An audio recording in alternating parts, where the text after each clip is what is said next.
여러분 안녕하세요. 포천 가디언 이정식 인사드리겠습니다.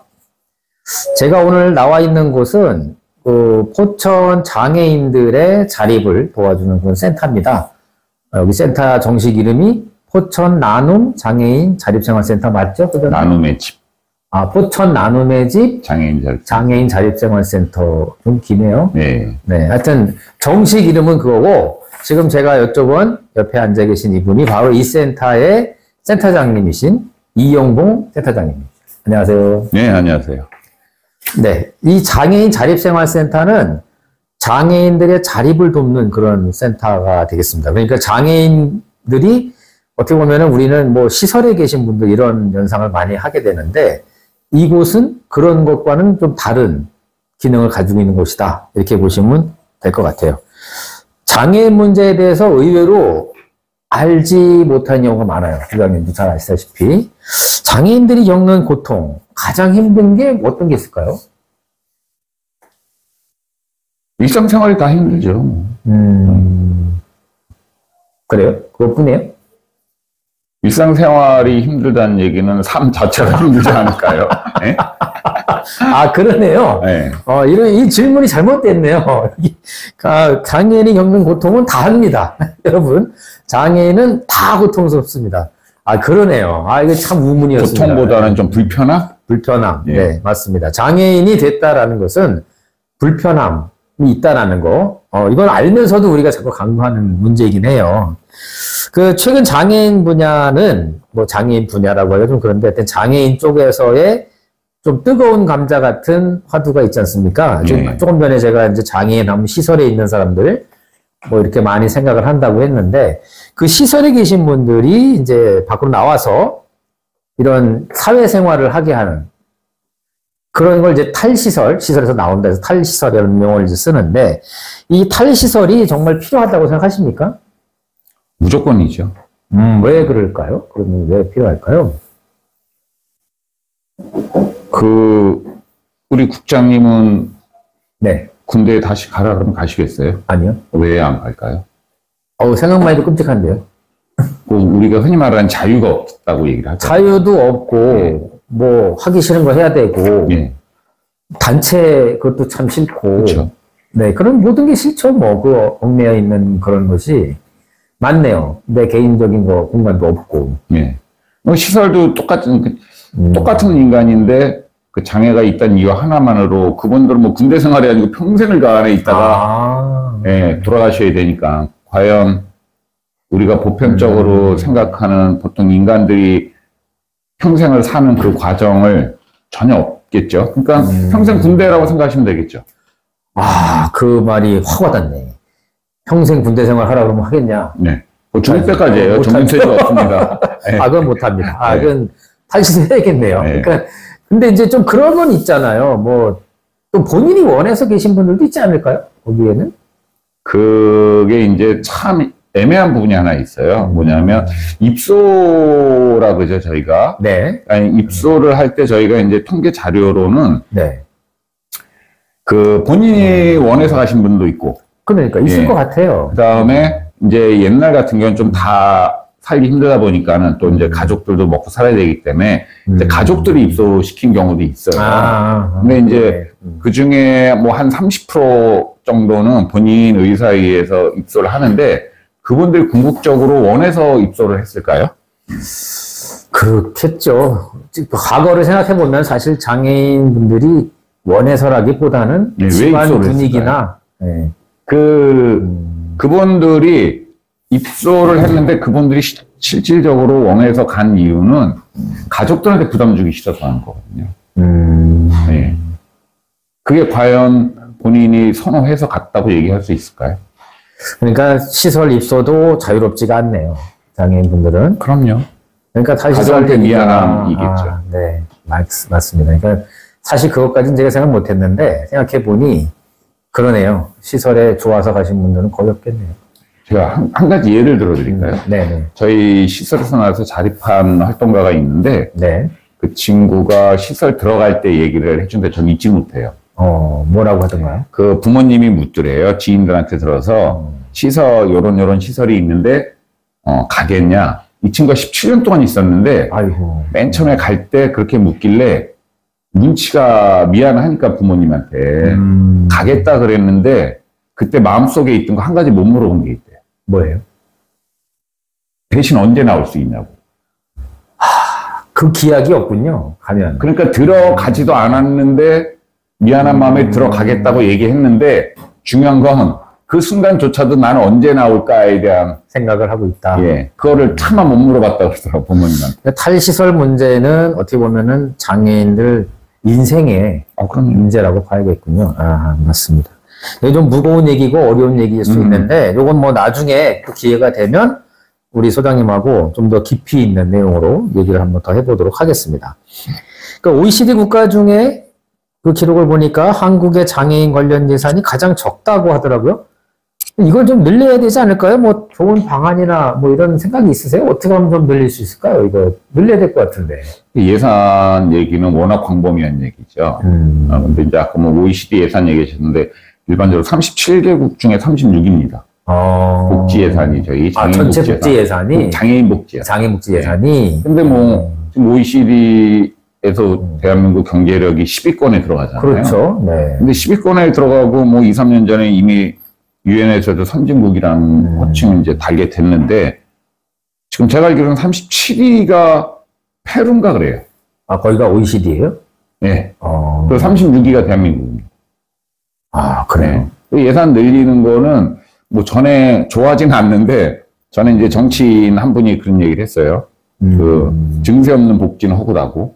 아, 그렇죠. 그건 맞죠. 네. 네, 그래서 이제 뭐 북유럽 같은데 복지가 가장 발전돼 있는 나라 같은 경우에는 그 세금이 많잖아요, 일반적으로. 그렇죠. 근데 이제 뭐 결국은 세금의 문제인데, 저는 그렇게 생각을 해요. 그 국가에 대한 믿음. 그러니까 내가 젊어서 벌 때 떼는 만큼 나는 언젠가 그 국가한테 그 혜택을 받는다는 믿음이 있으면, 그러면 더 낼 수도 있다. 그럼요. 근데 아직까지 대한민국은 보편적 복지가 안 된다 그러는 게, 국민들이 내기는 조금 내고 싶고 많이 받고 싶고, 그래서 어차피 뭐 예산의 문제는 거기서부터 발생하고, 또 두 번째는 그 권력을 잡고 계신 분들의 마인드 차이겠죠. 정치인들의. 예. 그럼요. 어디에다 우선순위를 두냐의 차이.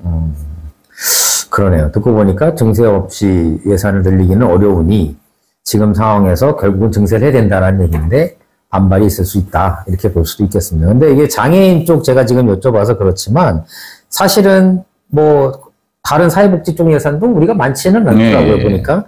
이런 거는 모르겠습니다. 그러니까 정치 쪽에서 좀 풀어야 되는 분야이긴 한데 일반 우리 시민들도 생각을 좀 하시긴 해야 된다. 이 복지 쪽은 그래서 논의를 할 부분이 좀 많이 있긴 있어요. 요거는 이제 어떻게 보면은 비장애인들 쪽에서의 시각인데 얼마 전에 서울 지하철 운행을 이렇게 막고 시위를 한 장애인 단체 때문에 불편을 겪은 시민이 많아서 예. 불만 표시를 많이 했어요. 그럼요. 자, 소장님은 이거에 대해서 어떻게 생각하시는지요? 그 지하철에서 이제 욕 좀 많이 먹습니다. 네. 예. 근데 그 욕하시는 비장애인 분들은 당연하다고 생각을 해요.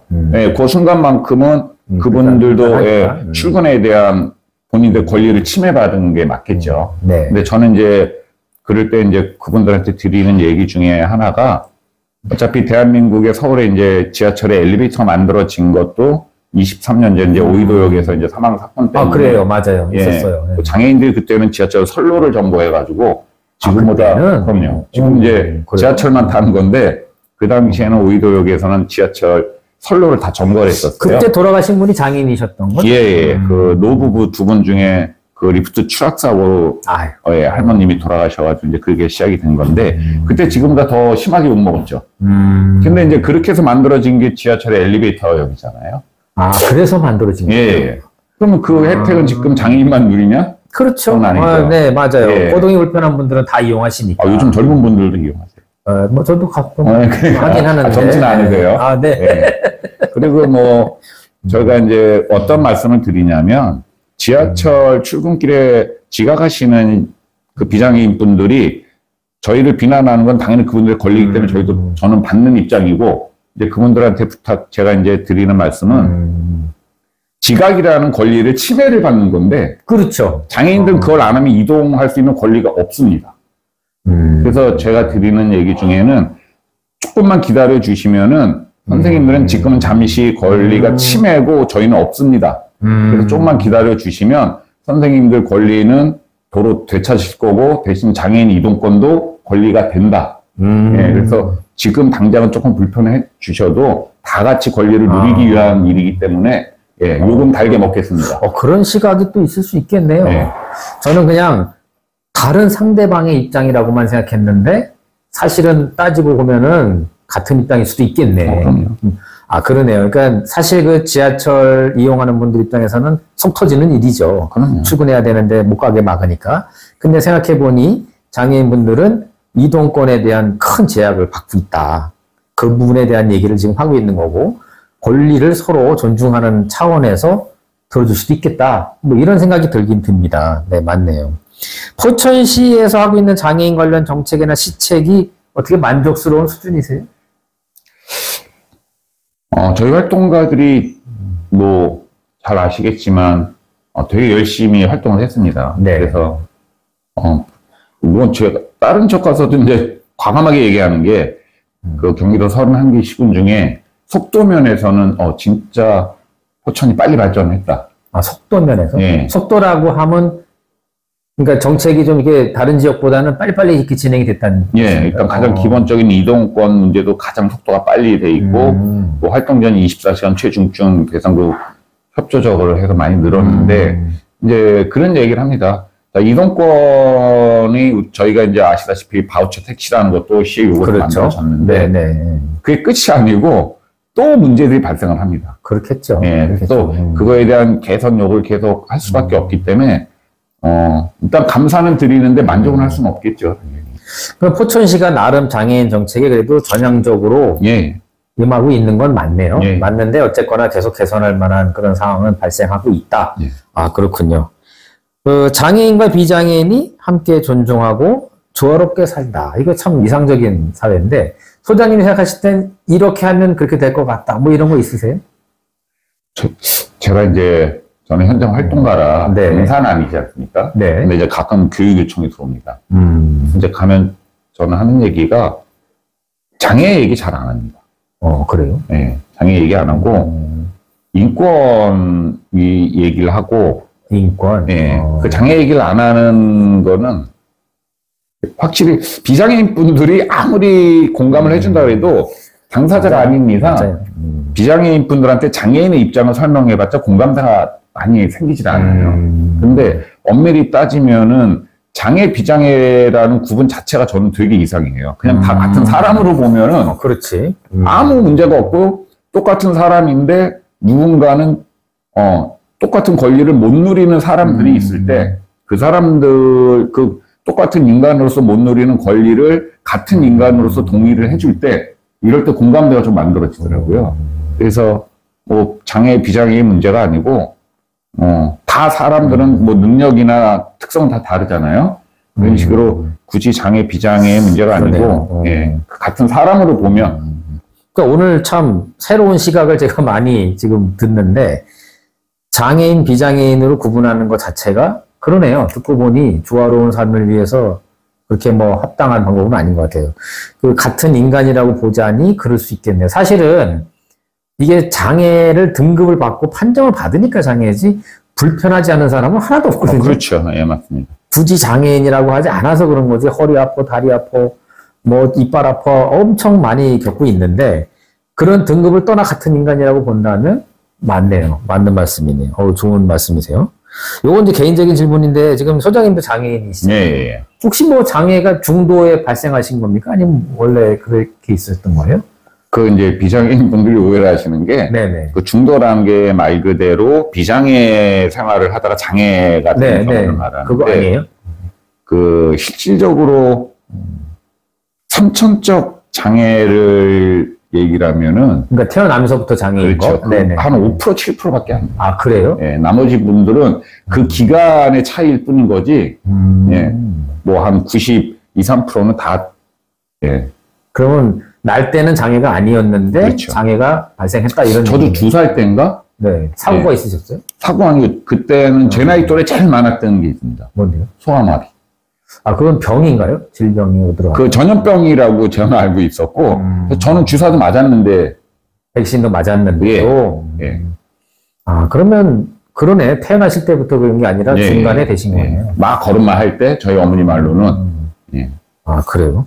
보면은, 뭐, 이게 제가 통계를 지금 보진 않아서 정확히 모르지만, 중도의 장애가 되는 분들 중에 요즘에는 특히, 그, 나이 먹어서 되는 분들이 그렇게 많대요. 아, 그럼요. 사고도 많고, 질병도 많고, 그러기 때문에, 그러니까 맞습니다. 이게 장애는 사실, 겪어보지 않은 사람은 정말 모른다, 이런 말이 있는데, 뭐 힘드시겠네요. 앞으로 가지고 계신 포부나 계획이 있다면, 한 말씀 해주시죠. 이상이죠, 이상. 이상, 네. 네네네. 꿈. 예, 꿈이죠. 그래서 오늘 아까 낮에도 저희 활동가 한 명하고 이제 그런 얘기를 했는데, 저희, 잘 아시잖아요. 저희 기관에 있는 활동가들 워낙 활동들이. 네, 아주 활발하게, 예. 왕성하게 하고 계시죠. 그래서, 이제 장애 쪽은, 포천시의 장애인 복지는, 이제 우리 활동가들도 충분하겠다. 그래서 저는 몇 분이나 지금 계시죠? 저희 현장에서 활동하고 이제 뭐 서울이나 경기도 같이 나가시는 분들은 되게 많습니다. 그러니까 제가 볼 때 꽤 많은 분이 보여서. 뭐 1박 2일 뭐 야간 사수 그런 거 다 본인들이 나가기 때문에 인원은 많고, 그래서 저는 아까도 말씀드렸듯이 조금 요즘 제가 조금 되게 두렵습니다. 세상이 너무 빨리 변해서. 예, 그래서 이제 좀 사람 얘기를 할 수 있는 사람들을 좀 모으고 싶어서. 사람 얘기? 네. 국장님한테도 가끔 얘기했던 게 이제 어떤 기관장이나 뭐 지역 유지 이런 분들 말고 정치자가 안 뛴. 전에 얘기하셨던 것 같아요. 예, 네. 그냥 소시민들이 모여서, 그냥, 진짜 그게 뭐 남들은 포퓰리즘이라고 욕할 망정, 진짜 시민만을 위한. 네. 포퓰리즘이, 그렇죠. 뭐, 포퓰리즘이라고 볼 수도 있는데, 글쎄요. 제가 볼 때 지금 말씀하시는 거는 오히려 그런 것보다는 그냥 소통? 그런 것 같아요. 어떤 목적을 두고 뭐 하자는 게 아니라, 우리끼리 뭐 이렇게 일단. 시민의 권리겠죠. 그렇죠. 네. 네. 시민의 권리를 얘기할 수 있는. 사실 그게 없어요. 없어요. 예. 요즘에 기술적으로는 엄청나게 발달해서 하려고 맘만 먹으면 못할 게 없는데, 사실 없어요. 그 내용이 진짜 없는 건 맞아요. 기술적으로 발전을 하는 대신 사람들은 자꾸 소외가 되잖아요. 오히려 그런 것 같아요. 제가 봐도 그런 것 같습니다. 끝으로 뭐 더 말씀을 나누고 싶은데요. 이게 길어지면은 아무도 안 보기 때문에 시민들께 바라는 것이 있다면 한 말씀 부탁드리겠습니다. 제가 이제 자주 하는 얘기 중에 아까 뭐 지하철 시위도 이제 말씀을 하셨는데, 그렇습니다. 뭐 장애 비장애의 문제가 아니고 여태껏 이제 장애인들이 뭐 탈시설 얘기도 오늘 나왔던 게, 장애인 하면 비장애인들 생각에 거주 시설. 그러니까 거의 그렇게 생각들 하세요. 그렇게 생각을 하죠. 그래서 저는 이제 무슨 얘기를 하냐면, 갈라치기라는 게 아니고 안 보이던 존재가 갑자기 지역사회에 많이 나타났을 때 거부감? 그러니까 시설에 계실 때는 잘 눈에 띄지 않았는데 시설에서 나오니까 장애인들이 많아진 것처럼 느낀다는 건가요? 포천의 등록장애인이 등록된만 장애인 한 12,000명이 넘는데, 네네. 실질적으로 거주 시설에 지금 한 400에서 450명밖에 없어요. 그러니까 얼마 없잖아요. 나머지는 다 한 11,000명은 지역사회에 살고 있는데, 살고 있고, 네. 그러니까 제가 항상 얘기 드리잖아요. 포천 시민이 14만 명이고 등록장애인이 12,000명이면은 10%가 좀 안 되겠네요. 네, 최소한 14명 중에 1명은 장애인인데, 포천 시내 아무리 돌아다녀도 100명, 200명을 봐도 장애인 한 명 보기가 힘들잖아요. 거의 없죠. 없죠. 네, 없어요. 근데 그분들 다 지역사회에서 살고 있어요. 그러니까 안 보이던 존재들이, 만약에 안 보이던 존재들이 갑자기 나서 예산 얘기하면은 싫겠죠. 근데 안 보이던 그 존재들이 그전부터 내 옆에 이웃이었고, 같이 살아왔던 이웃이었다 그러면, 그 이웃이 불편한 거 요구할 때는 동의가 이루어지겠죠. 그렇죠. 예, 그래서 저는 이제 그런 얘기 하는 게, 여지껏 장애인들이 시설에만 있다고 생각을 했는데, 거의 대부분 다 지역사회에서 같이 살고 있어요. 이미 우리랑 함께 살고 예, 계셨다. 단지 나오질 못한 것 뿐이었지. 그래서 이제는 조금 더 자주 나와서 저희 활동가들이 활동하는 목적도, 그래서 장애인, 비장애인의 문제가 아니고, 여지껏 같이 살아왔던 존재인데, 그 불편함 때문에 안 보이던 존재들, 예. 아, 그러네요. 원래 있었는데 그럼요. 우리만 몰랐던 거. 좀 익숙해지면은 그러니까. 거부감 좀 덜하지 않을까요? 맞아요, 맞아요. 야, 익숙해진다는 게 굉장히 중요해요. 예, 예. 왜냐하면 사람들은요, 그 다름이라는 거를 그럼요. 굉장히 틀리다고 생각하는 예. 경우가 있거든요. 근데 지금 다름을 인정한다는 그 익숙해지는 과정이 굉장히 중요합니다. 제가 봐도 맞는 말씀을 하셨네요. 더 많은 말씀을 해야 되겠는데 뭐 아까 말씀드린 길어지면 아무도 안 보니까 오늘을 일부라고 할게요. 예. 나중에 또 기회가 되면 좀 더 깊이 있는 얘기를 가지고 여러분들과 얘기를 좀 나누도록 하겠습니다. 네, 예. 오늘 인터뷰 감사합니다. 예, 감사합니다. 네.